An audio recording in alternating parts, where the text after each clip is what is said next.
Quand le cœur est blessé, le corps parle avant la raison. Dans une région du Sud, une femme vivait un mariage paisible, construit sur la complicité, l'affection et une intimité très forte. Elle aimait profondément la proximité charnelle et son mari partageait ce même élan. Leur maison respirait l'harmonie. Avec le temps, 3 enfants arrivèrent, 2 filles et un garçon. Ils n'étaient pas riches, mais ils vivaient dignement dans leur propre maison, portés par les efforts du père, ingénieur respecté dans son domaine. Puis, sans prévenir, la maladie frappa. Des douleurs persistantes, des examens répétés, des nuits d'angoisse. En quelques semaines à peine, le diagnostic tomba comme une hache et l'homme mourut. Le choc fut brutal. La veuve n'eut même pas le temps de pleurer que les soupçons surgirent. La famille du défunt l'accusait à demi-mot, réclamait les biens, fouillait dans son passé. Elle se battit pour protéger la maison, pensant avant tout à ses enfants. Quand les condoléances cessèrent et que chacun retourna à sa vie, elle resta seule, enfermée dans le silence. Les nuits étaient les plus dures. Le manque de son mari ne se limitait pas à l'absence affective. Son corps, habitué à une intimité régulière, réclamait ce qu'il connaissait.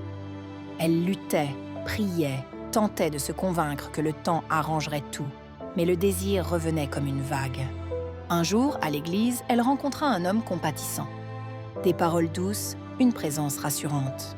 Contre sa propre prudence, elle l'invita chez elle. Ce jour-là, après avoir conduit les enfants à l'école, tout bascula. Elle céda. Ce qui devait être un instant isolé devint un mélange troublant de plaisir et de culpabilité. Après son départ, elle s'effondra en larmes, se reprochant d'avoir trahi la mémoire de son mari. Mais le vide revint. Elle rappela cet homme, puis d'autres encore. Les rumeurs commencèrent à circuler dans le quartier. Sa santé se dégrada, des infections apparurent, la forçant à multiplier les visites à l'hôpital.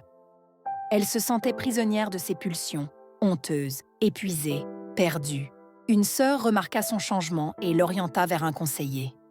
Là, elle comprit que le désir n'était pas une faute, mais que l'absence de limite la détruisait peu à peu. Aujourd'hui, elle doute.